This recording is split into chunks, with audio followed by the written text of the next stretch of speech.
श्रावण मास के शुक्ल पक्ष की तृतीया को श्रावणी तीज कहते हैं, परंतु ज्यादातर लोग इसे हरियाली तीज के नाम से जानते हैं। यह त्योहार मुख्य रूप से उत्तर भारत में मनाया जाता है। इस दिन स्त्रियां माता पार्वती जी और भगवान शिव जी की पूजा करती हैं। इस दिन महिलाएं निर्जला व्रत रखती हैं। इस व्रत को करवा चौथ से भी कठिन व्रत बताया जाता है। इस दिन महिलाएं पूरा दिन बिना भोजन जल के दिन व्यतीत करती हैं तथा दूसरे दिन सुबह स्नान और पूजा के बाद व्रत पूरा करके भोजन ग्रहण करती हैं। इसी वजह से इस व्रत को करवा चौथ से भी कठिन माना जाता है। शिवजी ने पार्वती जी को उनके पूर्वजन्म का स्मरण कराने के लिए तीज की कथा सुनाई थी। शिवजी कहते हैं, हे पार्वती, तुमने हिमालय पर मुझे वर के रूप में पाने के लिए घोर तप किया था। अन्न जल त्यागा, पत्ते खाए, सर्दी गर्मी बरसात में कष्ट सहे। तुम्हारे पिता दुखी थे। नारद जी तुम्हारे घर पधारे और कहा, मैं विष्णु जी के भेजने पर आया हूँ। वह आपकी कन्या से प्रसन्न होकर विवाह करना चाहते हैं। अपनी राय बताएं। पर्वतराज प्रसन्नता से तुम्हारा विवाह विष्णु जी से करने को तैयार हो गए। नारद जी ने विष्णु जी को यह शुभ समाचार सुना दिया, पर जब तुम्हें पता चला तो बड़ा दुख हुआ। तुम मुझे मन से अपना पति मान चुकी थी। तुमने अपने मन की बात सहेली को बताई। सहेली ने तुम्हें एक ऐसे घने वन में छुपा दिया जहां तुम्हारे पिता नहीं पहुंच सकते थे। वहां तुम तप करने लगी। तुम्हारे लुप्त होने से पिता चिंतित होकर सोचने लगे, यदि इस बीच विष्णु जी बारात लेकर आ गए तो क्या होगा। शिव जी ने आगे पार्वती जी से कहा, तुम्हारे पिता ने तुम्हारी खोज में धरती पाताल एक कर दिया, पर तुम न मिली। तुम गुफा में रेत से शिवलिंग बनाकर मेरी आराधना में लीन थी। प्रसन्न होकर मैंने मनोकामना पूरी करने का वचन दिया।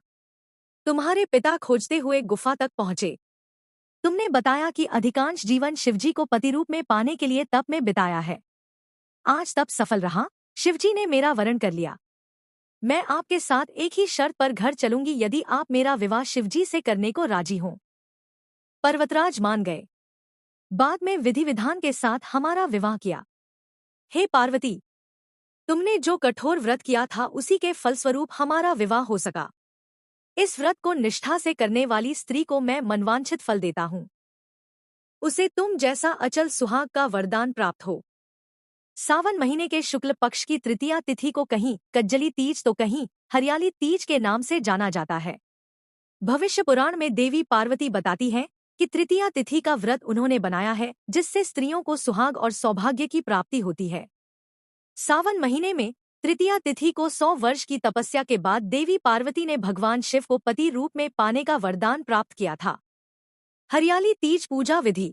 हरियाली तीज के दिन विवाहित स्त्रियां अपने पति की दीर्घायु के लिए व्रत रखती हैं।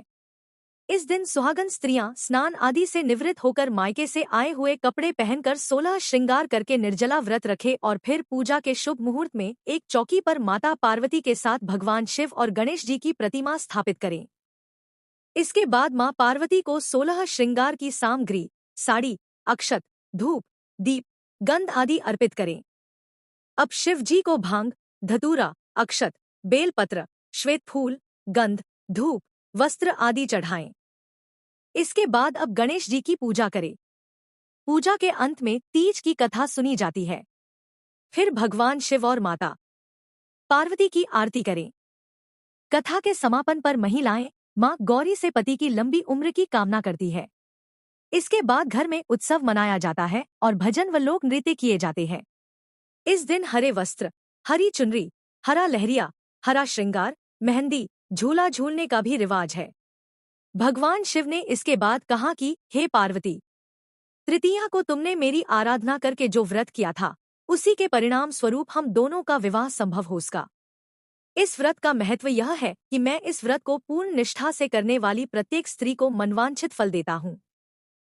भगवान शिव ने पार्वती जी से कहा कि इस व्रत को जो भी स्त्री पूर्ण श्रद्धा से करेंगी उसे तुम्हारी तरह अचल सुहाग प्राप्त होगा।